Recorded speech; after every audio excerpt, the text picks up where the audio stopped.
Tumsifu Yesu Kristo. Uhuru wa Yesu, Mola yaseba, tuitikie wote Yesu. Roho Mtakatifu wa Yesu ananena na ulimwengu. Pinga ushoga na roho zote za kuzimu na kuziombea kwa jina la Yesu. Lakini pinga roboti aliyeingia duniani kwa kisingizio cha kukua kwa sayansi na teknolojia. Ni sanamu huyo. Kwanza tuanze na sala ya ufalme wa Yesu inayotoka katika kitabu cha Mathayo sura ya 6 mstari wa 9 hadi wa 13. Baba yetu uliye mbinguni, jina lako litukuzwe, ufalme wako uje, mapenzi yako yatimizwe hapa duniani kama huko mbinguni.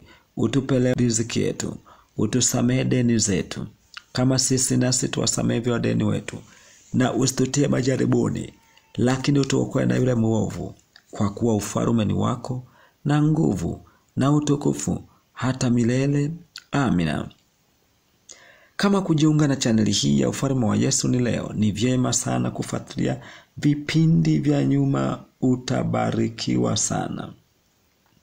Leo tutajifunza siri 4 za Yesu Kristo zinazotoka katika kitabu cha Waefeso sura ya 6. Tutaanza na siri ya kwanza, agizo la watoto kutii wazazi. Waefeso sura ya 6 mstari wa 1 hadi wa 4 inasema, enyi watoto, watiini wazazi wenu katika Bwana, maana hii ndiyo haki.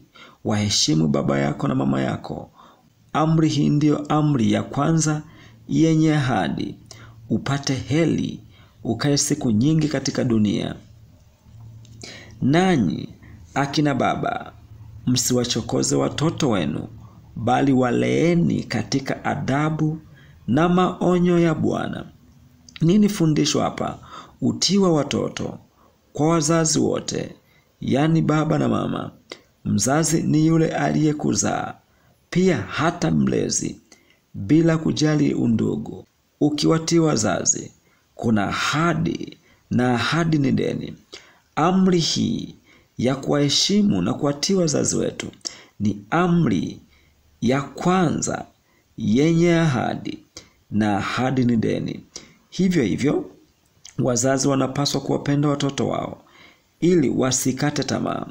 Kumbuka, si kila kitu unapaswa kumtii mzazi wako.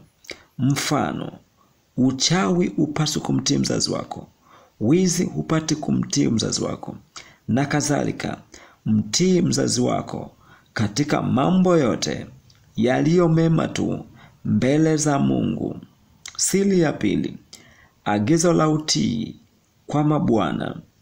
Waefeso sura ya 6 mstari wa 5 hadi wa 9 inasema, enyi watumwa, watiini wao walio bwana zenu kwa jinsi ya mwili, kwa hofu na kutetemeka, kwa unyofu wa moyo, kana kwamba ni kumtii Kristo, wala si kwa utumwa wa macho tu, kama wajipendekezao kwa wanadamu, bali kama watumwa wa Kristo, mkitenda yampendezayo Mungu kwa moyo, kwa nia njema, kama kumtumikia Bwana wala si mwanadamu, mkijua ya kuwa kila neno jema alitendalo mtu atapewa lililo hilo na Bwana, kwamba ni mtumwa au kwamba ni huru. Nanyi akina bwana, watendeni wao yayo hayo, mkiacha kuwaogofya, huku mkijua ya kuwa yeye aliye Bwana wao na wenu yuko mbinguni, wala kwake hakuna upendeleo. Tunafundishwa nini hapa? Watumwa tunapaswa kuwatii mabwana zetu katika mema na haki tu, na sio kuiba na kuzurumu haki za watu wengine. Kwa hiyo tunatakiwa tuwatii mabwana zetu, lakini pia sio kwa mambo yote, hata ya udhalimu na ufisadi na uhujumu uchumi, bali ni kwa kuwatii kwa mambo mema tu ambayo Mungu aliagiza, tunayoyasoma katika kitabu hiki. Siri ya tatu, Silaha za Mungu kwa shetani. Waefeso 6 mstari wa 10 hadi wa 20 nasema, hatimaye mzidi kuwa hodari katika Bwana, katika uweza wa nguvu zake. Vaeni silaha zote za Mungu, mpate kuweza kuzipiga hila za shetani. Kwa maana kushindana kwetu sisi si juu ya damu na nyama, bali ni juu ya falme na mamlaka, juu ya wakuu wa giza hili, juu ya majeshi ya pepo wabaya katika ulimwengu wa roho. Kwa sababu hiyo, twaeni silaha zote za Mungu, mpate kuweza kushindana na siku ya uovu, na mkiisha kuyatimiza yote kusimama. Basi simameni hali mmejifunga kweli viunoni, na kuvaa dili ya haki kifuani, na kufungiwa miguu utayari tupatao kwa injili ya amani. Zaidi ya yote mkiitwaa ngao ya imani, ambayo kwa hiyo mtaweza kuizima mishale yote yenye moto ya yule mwovu. Tena ipokeni chapeo ya wokovu na upanga wa Roho, ambao ni neno la Mungu, kwa sala zote na maombi mkisali kila wakati katika Roho, mkikesha kwa jambo hilo na kudumu katika kuwaombea watakatifu wote. Pia na kwa ajili yangu mimi nipewe usemi kwa kufumbua kinywa changu, ili niihubiri kwa ujasiri ile siri ya Injili, ambayo kwa ajili yake mimi ni mjumbe katika mnyororo, hata nipate ujasiri katika huyo kunena jinsi inipasavyo kunena. Nini tunafundishwa hapa? Vita vya shetani katika ulimwengu wa sasa vinapiganwa katika ulimwengu wa roho kwa kutumia neno la Mungu, kwa sala, kwa maombi, kwa kukesha katika maombi kwa jambo hilo na kuombea watakatifu wote. Hivyo ulimwengu wa sasa tunapigana na shetani katika roho, katika neno la Mungu, tukiacha kupigana kwa mwili. Kwa maana hapo zamani, kabla neno hili halijaachiliwa, shetani alikuwa anapigana na wana wa Mungu katika ulimwengu wa mwili. Ndiyo maana unapofikia utawaona mitume zamani walipata mateso makubwa, wakauliwa. Hiyo ilikuwa ni katika ulimwengu wa mwili.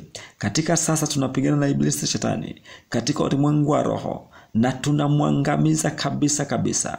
Yaani tunapaswa tuenende kwa hivyo ili tupate kumshinda shetani.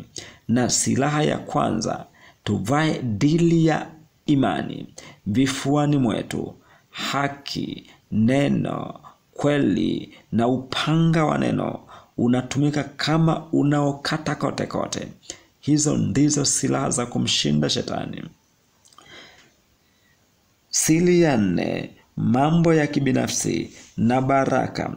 Waefeso 6 mstari wa 21 hadi 24 inasema, basi ninyi nanyi mpate kuzijua habari zangu ni hali gani Tikiko, ndugu mpendwa, mhudumu mwaminifu katika Bwana, utawajulisheni mambo yote, ambaye nampeleka kwenu kwa kusudi hilo mpate kuzijua habari zetu. Naye awafariji mioyo yenu. Amani na iwe kwa ndugu na upendo, pamoja na amani zitokazo kwa Mungu Baba na kwa Bwana wetu Yesu Kristo. Neema na iwe pamoja na wote wampendao Bwana wetu Yesu Kristo katika hali ya kutoharibika. Nini tunafundishwa hapa? Tunakumbushwa kujua mambo yote ya Injili ya Yesu na kuzichota baraka zote katika Injili ya Yesu. Amina. Asanteni sana. Ombi. Yesu Kristo, msaada wa wanyonge, tusaidie watu wako wote duniani tupate kuzijua siri za ufalme wako na kutumia silaha zako za neno la Mungu zote zilizomshinda shetani. Amina. Asanteni kwa kunisikiliza. Mungu ibariki Tanzania. Mungu ibariki Afrika. Mungu ibariki dunia yote na mataifa yote duniani. Amina.